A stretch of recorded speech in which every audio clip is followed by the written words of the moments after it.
Olá pessoal, sou o professor Garcia Júnior e você está no canal Entendendo a Arte.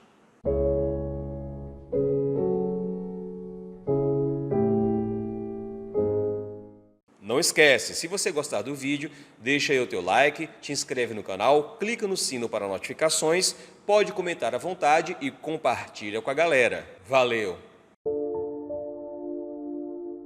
E nesse vídeo nós vamos falar sobre um dos assuntos mais interessantes e intrigantes na história da arte. Vamos falar sobre o mundo dos sonhos, dos devaneios, da loucura. Vamos falar sobre surrealismo.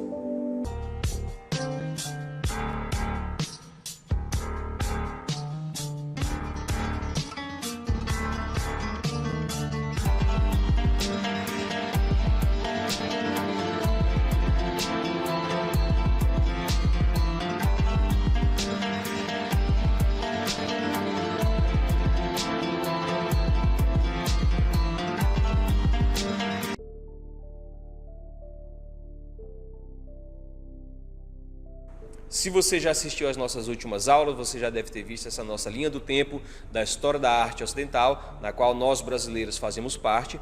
E você pode observar que o surrealismo começa aí no século XX, por volta de 1923, 1924, de acordo com o que você observa aí na nossa linha do tempo da história da arte. Você já viu esse cara em algum lugar, talvez não se lembre exatamente o nome dele, mas sabe que o conhece. Quem é ele? Seria a realidade a ilusão de um sonho? Seria a arte um sonho ilusório tornado realidade? Quem disse isso? Professor Garcia Júnior, mas esse aí da foto é o Salvador Dalí, o principal representante do surrealismo. Salvador Dalí já dizia: o termômetro do sucesso é apenas a inveja dos descontentes. Não se preocupe com a perfeição, você nunca irá alcançá-la. O que é que você acha disso? O termo surrealismo, cunhado pelo André Breton, escritor e poeta francês, com base na ideia do estado de fantasia supernaturalista, sobrenatural, de Guilherme Apollinaire, um outro escritor e crítico de arte francês, possivelmente o mais importante ativista cultural das vanguardas do início do século XX.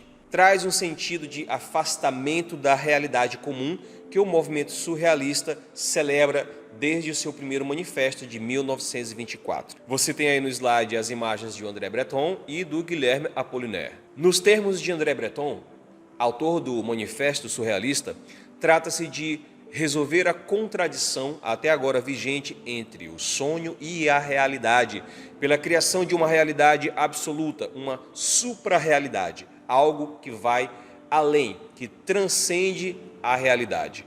A importância do mundo onírico, do irracional, do inconsciente, anunciado no texto, se relaciona diretamente ao uso livre que os artistas fazem da obra de Sigmund Freud e da psicanálise, permitindo-lhes explorar nas artes o imaginário e os impulsos ocultos da mente. Mas o que significa esse mundo onírico? É o mundo dos sonhos, dos pesadelos, daquilo que é apenas da imaginação ou foge além da imaginação.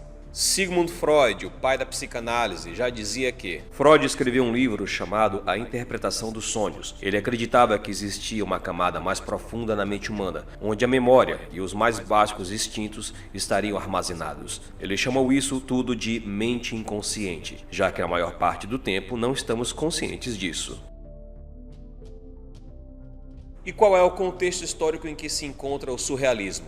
O caráter antirracionalista do surrealismo coloca-o em posição diametralmente oposta às tendências construtivistas e formalistas da arte que florescem na Europa após a Primeira Guerra Mundial, 1914 a 1918, e das tendências ligadas ao chamado retorno à ordem. Retorno à ordem é o fenômeno artístico denominado que remete ao período entre as guerras na Europa, a Primeira Guerra Mundial e a Segunda Guerra Mundial, em que as pessoas, a população de um modo geral, a sociedade europeia, tinha uma necessidade de restabelecer a sua vida, restabelecer a sua normalidade. E para essa normalidade acontecer, a ordem tinha de prevalecer sobre o caos que é causado pelas guerras. E isso reflete-se também no fazer artístico. Mas justamente o surrealismo vai de encontro a essa ordem. O surrealismo vai trabalhar com o caos. O caos não necessariamente da realidade, mas daquilo que está na mente humana, no imaginário, nos sonhos, nos pesadelos. Como vertente crítica de origem francesa, o surrealismo aparece como uma alternativa ao cubismo, alimentado pela retomada das matrizes românticas francesa e alemã do simbolismo, um outro movimento artístico e literário também.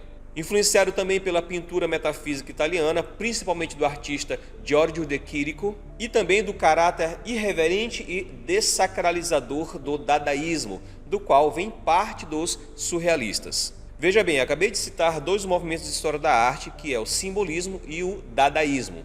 Esse caráter que eu cito de dessacralizador do dadaísmo significa o quê?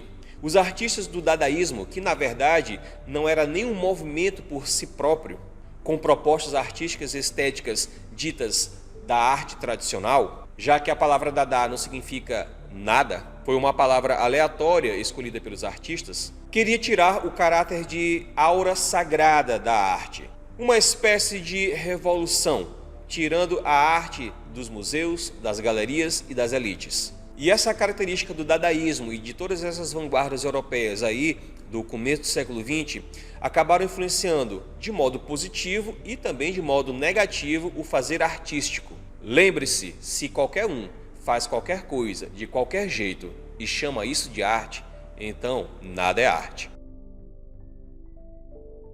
O Giorgio de Chirico já dizia: antigamente os pintores costumavam ser loucos e os compradores de pinturas espertos. Agora os pintores são espertos e os compradores são loucos. Pensa bem o que quer dizer essa frase do Giorgio de Chirico. Então, assim como o movimento do dadaísmo, o surrealismo apresenta-se como uma crítica cultural mais ampla, que interpela não somente as artes, mas modelos culturais, tanto do passado quanto do presente. Lembra que no nosso vídeo anterior do futurismo, que você pode ver no card acima, os artistas queriam abolir, abandonar, mesmo destruir toda a arte pregressa que vinha na história. Era um momento de efervescência cultural e de grandes mudanças, grandes revoluções, não só no campo da arte, mas em várias outras áreas sociais. Veja essa imagem do Giorgio de Chirico, já bem idoso, em 1978, ainda fazendo pintura no estilo surrealista. Então, na contestação radical de valores que empreende, faz uso de variados canais de expressão. Os surrealistas aproveitam-se de várias formas midiáticas, como revistas, manifestos, exposições e outros meios, mobilizando diferentes modalidades artísticas como escultura, literatura, pintura, fotografia, artes gráficas e até mesmo o cinema. Sim, cinema. Aí por volta de 1924 a 1930, o cinema estava deixando de ser uma forma de arte exótica e tornando-se bastante popular, principalmente pelo desenvolvimento das tecnologias envolvidas na captação da imagem e na captação do áudio. A crítica à racionalidade burguesa em favor do maravilhoso, do fantástico e dos sonhos reúne artistas de feições muito variadas. O surrealismo, que se caracteriza por ter diferentes propostas de artistas com intenções diferentes.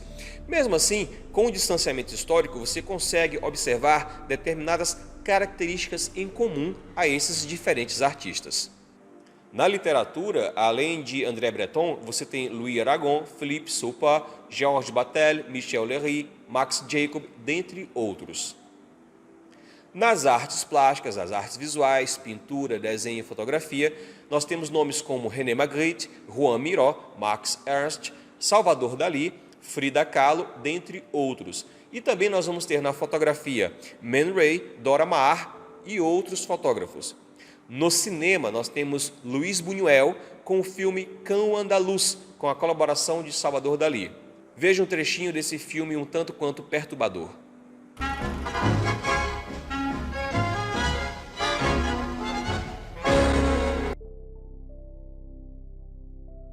O surrealista francês René Magritte já dizia: as minhas pinturas são imagens visíveis que não escondem nada, elas evocam o mistério. O mistério também não significa nada, é incognoscível. Caramba, que palavra é essa? Incognoscível. Vou deixar você na curiosidade para dar uma pesquisada. Essa imagem provavelmente você já viu. Sabe o que ela representa? O que você interpreta dela? Essa pintura a óleo de René Magritte é muito utilizada pelos meus alunos como uma releitura em fotografia. Essa outra pintura também é muito abordada nas atividades artísticas dos meus alunos. O espanhol Salvador Dalí radicaliza a ideia de libertação dos instintos e impulsos contra qualquer controle racional, pela defesa de um método criativo que ele chama de paranoia crítica, forma de tornar o delírio um mecanismo produtor, um mecanismo que você vai produzir, vai criar. Então a proposta do Salvador Dalí é deixar a sua mente totalmente liberta das amarras das convenções da sociedade e mesmo da realidade e transformar seus sonhos, seus pesadelos, seus desejos mais íntimos, seus instintos mais selvagens na forma da arte.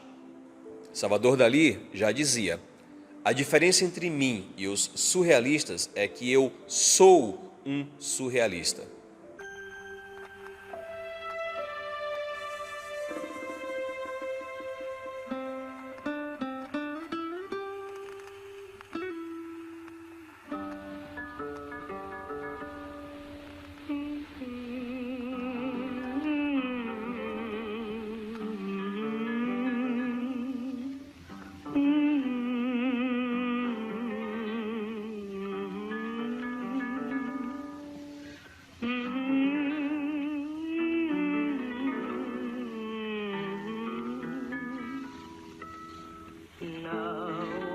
Can smile and think destino. My heart was sad and lonely, and knowing that you only could bring my love to me.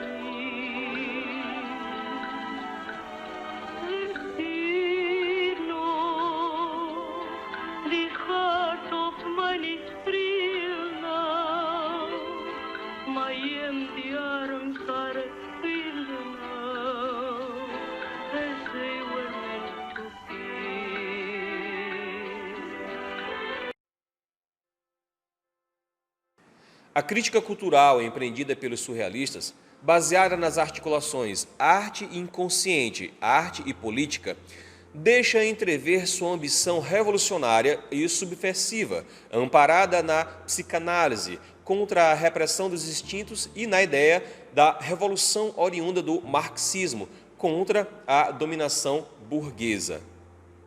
O interessante é que muitos desses artistas que se diziam revolucionários, marxistas e eram contra a burguesia, viviam no meio da burguesia e queriam as benesses dessa vida boa que a burguesia os proporcionava a eles. O filósofo Michael Lowy aborda a filosofia política do surrealismo e sua ligação com o marxismo. A adesão dos surrealistas ao materialismo histórico, sobretudo a partir da obra de André Breton, marcou profundamente a história e o posicionamento político do movimento, que, desde seu nascimento, é caracterizado por forte sensibilidade libertária. Para Lowy, no terreno propriamente político, o surrealismo conseguiu, por meio de uma operação alquímica, fundir a revolta e a revolução, o comunismo e a liberdade, a utopia e a dialética, a ação e o sonho. O que você acha dessa obra bem aí? A composição denominada Construções Moles com Feijões Cozidos, Premonição da Guerra Civil, é uma obra do pintor espanhol Salvador Dalí. Segundo ele, tratava-se de uma alusão à Guerra Civil Espanhola. Como o quadro fora feito antes de a guerra começar, ele diz que a pintura foi fruto de sua intuição. Coisas do vaidoso Dalí. Certos temas e imagens são obsessivamente tratados pelos surrealistas, com soluções distintas de como eles vão abordar o tema e trabalhá-los visualmente. Como, por exemplo, o sexo e o erotismo, o corpo, suas mutilações e suas metamorfoses, a questão do manequim, do boneco ou da boneca, de objetos inanimados, a violência, a dor, a loucura, civilizações primitivas, antigas, arcaicas, misteriosas e o mundo da máquina também eram temas abordados pelos diferentes surrealistas. Veja o título dessa obra. A obra O Grande Masturbador é uma pintura que Dalí executou em 1929, quando ele tinha 25 anos. A composição representa o sexo e o erotismo, tendo como personagem principal a figura feminina da espanhola Gala, que ele tinha conhecido recentemente e se tornaria sua esposa e musa inspiradora de várias obras. Esse amplo repertório de temas e imagens encontra-se traduzido nas obras por procedimentos e métodos pensados como capazes de driblar os controles conscientes do artista, portanto, responsáveis pela liberação de imagens e impulsos primitivos. Veja esta obra, A Persistência da Memória, já utilizada em questões de concursos e de Enem. E essa outra ainda, com esse título longo, Sonho causado pelo voo de uma abelha em torno de uma romã 1 segundo antes de acordar. Comprido esse título, hein? As relações controversas do grupo com a política aparecem na adesão de alguns ao trotskismo. Pesquisa aí sobre Trotsky. O próprio André Breton se denominava trotskista e nas posições reacionárias de outros como Salvador Dalí. A difusão do surrealismo pela Europa e os Estados Unidos faz-se de modo muito rápido. É possível rastreá-lo em esculturas dos artistas díspares como Alberto Giacometti, Alexander Calder, Hans Arp e Henry Spencer Moore. Na Bélgica, na Romênia, na Alemanha, ecos do surrealismo vibram em obras de Max Ernst, Paul Devois, Victor Brauner e Hans Bellmer. Além do espanhol Salvador Dalí, nós também temos um outro espanhol famoso no surrealismo, mas com uma proposta estética de pintura muito diferente do surrealismo de Salvador Dalí. Esse espanhol foi o Joan Miró. Joan Miró, pintor, escultor e gravurista, foi um criador de figuras imaginárias que o identificam por uma linguagem visual própria, composta por pontos, linhas, formas e texturas, portanto, utilizando-se de elementos básicos da linguagem visual.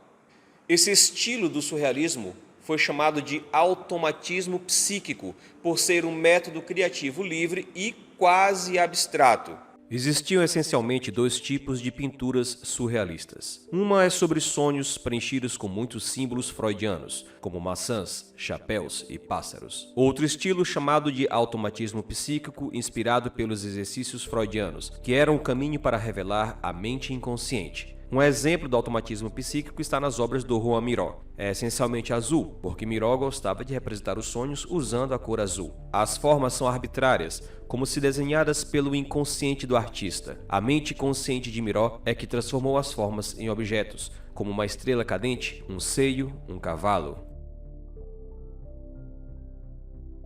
Os 2 artistas tinham como proposta do surrealismo o uso das imagens do mundo onírico, mundo dos sonhos, dos pesadelos, deixar o inconsciente aflorar dentro da criatividade da pintura, da sua arte.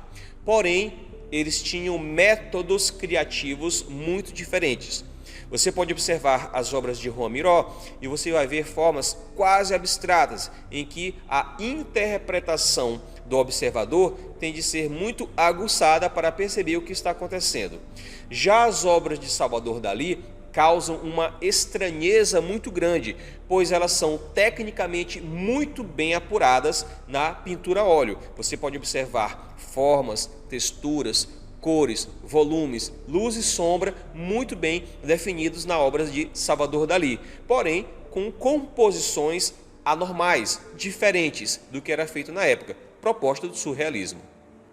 Na América do Sul e no Caribe, o chileno Roberto Mata, o cubano Wilfredo Lame e a mexicana Frida Kahlo devem ser lembrados como afinados com o movimento, talvez não seguindo os preceitos literais do surrealismo, mas alinhados com algumas das suas propostas.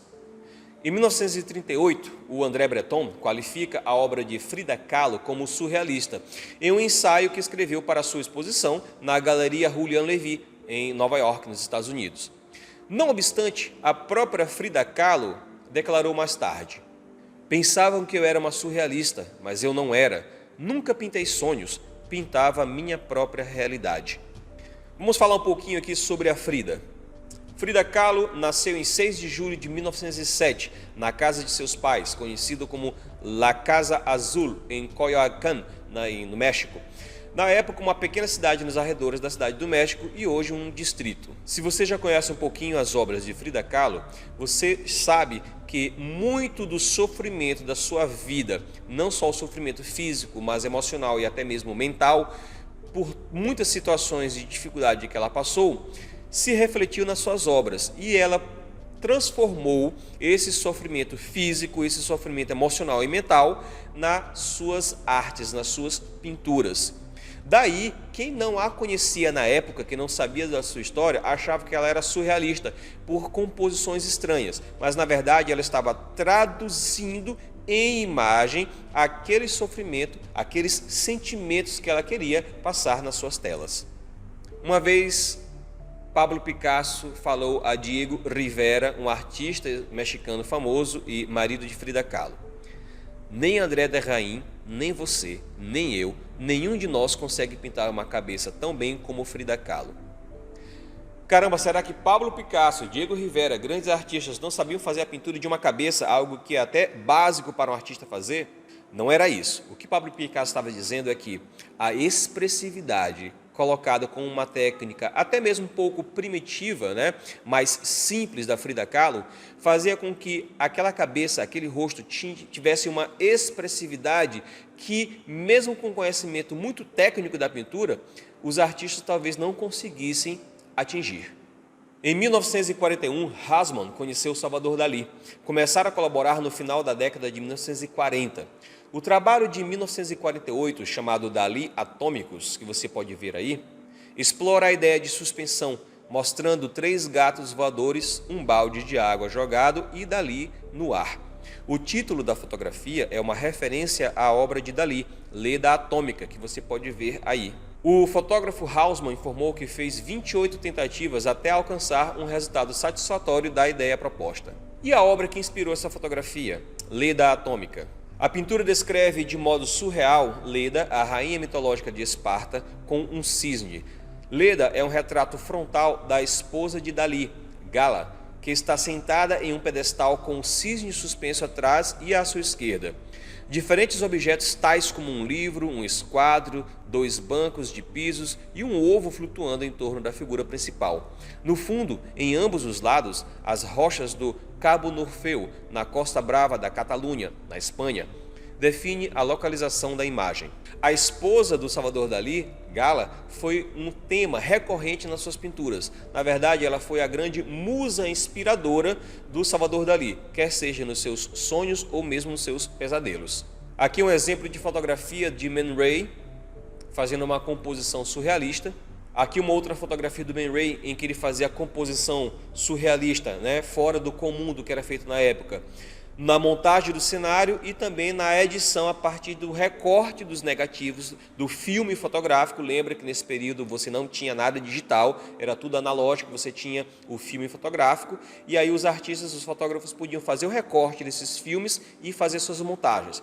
Primórdios do Photoshop. Você também tem o nome da fotógrafa Dora Maar, que era um pseudônimo de Henriette Theodora Markovitch, que foi uma fotógrafa, poeta e pintora francesa, descendente de croatas. Dora Maar foi a 4ª das 7 mulheres de Pablo Picasso, tendo sido uma das suas musas e colaborou na famosa obra Guernica de Pablo Picasso.